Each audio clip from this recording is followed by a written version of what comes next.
That's why I started mad. And then what Tony Munchie said about I was just listening and I posted it as content and shit. You know, boom, World War III. You know, I don't think you follow everybody. I was just like, when I was looking at you in Spider-Lug, and I was just thinking, like, damn, they seem so close in this clip.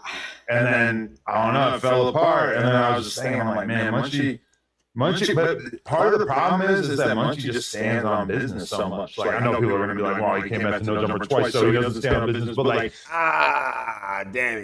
Damn it. Adam's calling out Munchie B for going back to No Jumper twice. Ugly. Munchie will, like, some people will do something he don't appreciate, and he just don't really, like, back down the way a lot of people do. I be the one getting blitzed and jumped on the internet. You know what I mean? I just be, you know what I mean? Like 3-on-1 or whatever. I always felt like you and Spider were like being extra nice to each other because y'all both knew that you really shouldn't even be friends to begin with. So you're like, all right, dude, we're going to be super cool, like, and just overcompensate for really. No. I thought he's from there. Fuck this guy. Overcompensate for the fact that they genuinely don't like each other. Let's just fade it. No, I don't give a fuck when niggas like that. I know these days I be judging the individual instead of niggas like where they from. You know what I'm saying?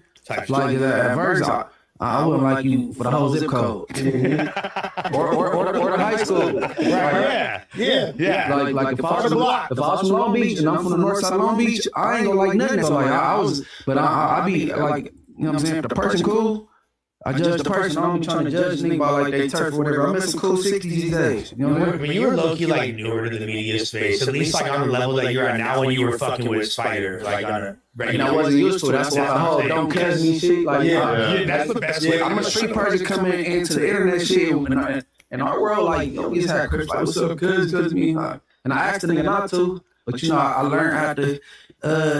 Nigga, you can be yourself on camera. We all podcasting and we was doing an interview. Like, you can talk how you want to talk. And I just, you know what I'm saying, I have to check myself. But yo, I got a question. This is interesting. When they write the history books, which they will not, but if they were to write history books about LA podcasting history, who are like the earliest figures? Like, because I'm thinking maybe Alex Alonso, Kev Mack. Street TV was doing it a couple of years before No Jumper, really like a bunch of years. Wasn't Kev Capone older? He did, and then he took a long ass break. When I was looking at his oldest videos on his channel, you got Vlad super early on, but then I feel like No Jumper around like COVID time is the first time you have like a lot of like street characters kind of becoming podcast regulars, and then like after that, over the next couple of years, you see it just kind of splinter where all of a sudden there's tons of different podcasts all over LA.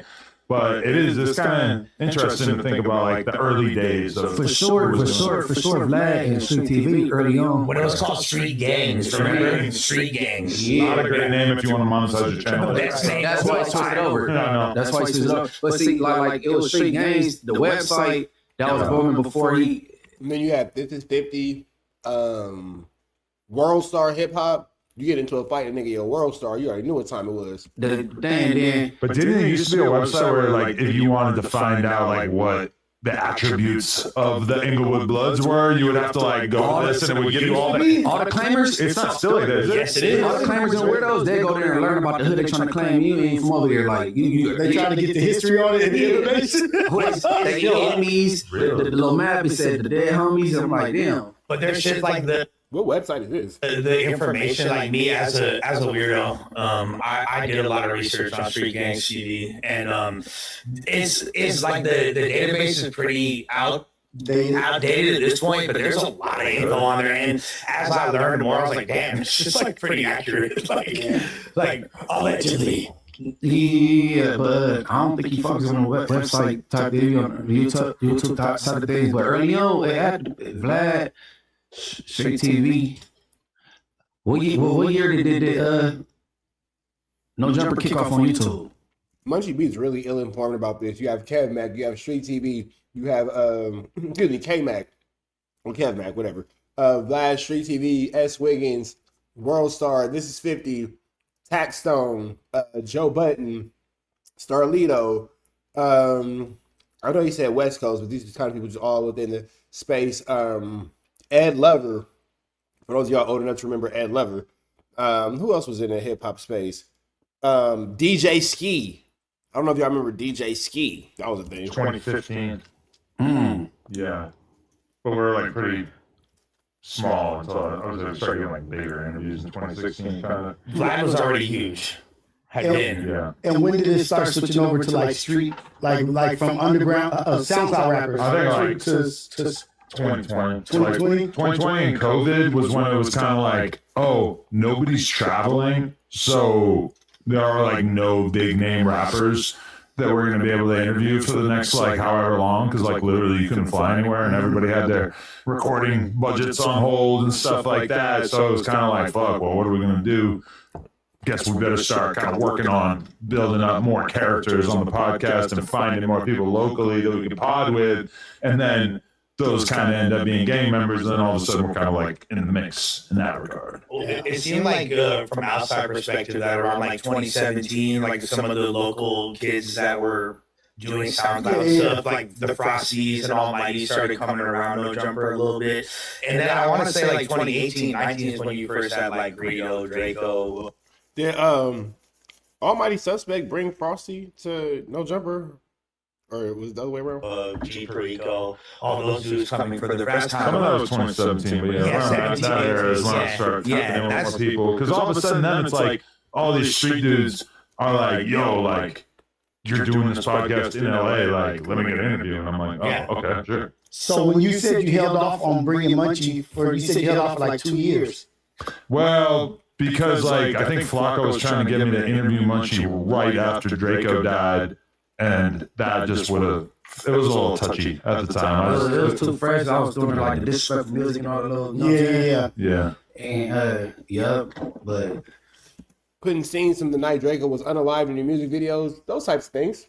sheesh. But see, I think No Jumper is the reason why every stanky blood and crib think they can just turn on their Android and try to be a podcast. No, for real. Not for real. You're not wrong. It would have took longer if we didn't break it open. You know? I would give credit to No Jumper for that, for sure, because they saw the representation, they saw themselves in the people that were doing it. Yeah. Like if they can do that, I can do that. 100%. I mean, 100%. Once they saw like 80 and T-Rail and them getting bags doing it, they're like, shit, like, let me see if I can get in the mix with it too. But now it's weird because I feel like No Jumper, as well as like kind of Vlad and like maybe Cam Capone, see value in like interviewing dudes who realistically are not like famous rappers or anything. They're more just like street dudes / like gang characters, you know, that have like Street influencers, if you will. social media or whatever. And so at a certain point, some of those people start to feel like their value is kind of high, and then they go to somebody else and they try to get paid, and they're kind of looking at them like, what the fuck? You know, because I just saw the clip of Dean, and he's talking about how Crib Mac was trying to like come through their stream, and Crib Mac tried to ask him for $2,500, and Dean was basically like, fuck no, and then he was trying to come like for free. I guess now Crib Mac is trying to come hang out with Dean and Grant and AB, and Dean and Grant is like, nah, pay me up. Mac, and I guess Dean was basically like, nah, you got to pay me $1,500. Oh, so he was kind of thrown off by that. He didn't like that shit. Yeah, we can watch the clip, but I was kind of like, damn, that's crazy. Because like, if you think about it, Dean is somebody that 6 months ago or whenever we were doing. Yeah, Dean and Gray really just blew up on you, but I seen it coming, man. I seen it coming. Let's keep it in rotation, y'all. Let's keep it in good rotation. I guess I should push play. And those little skits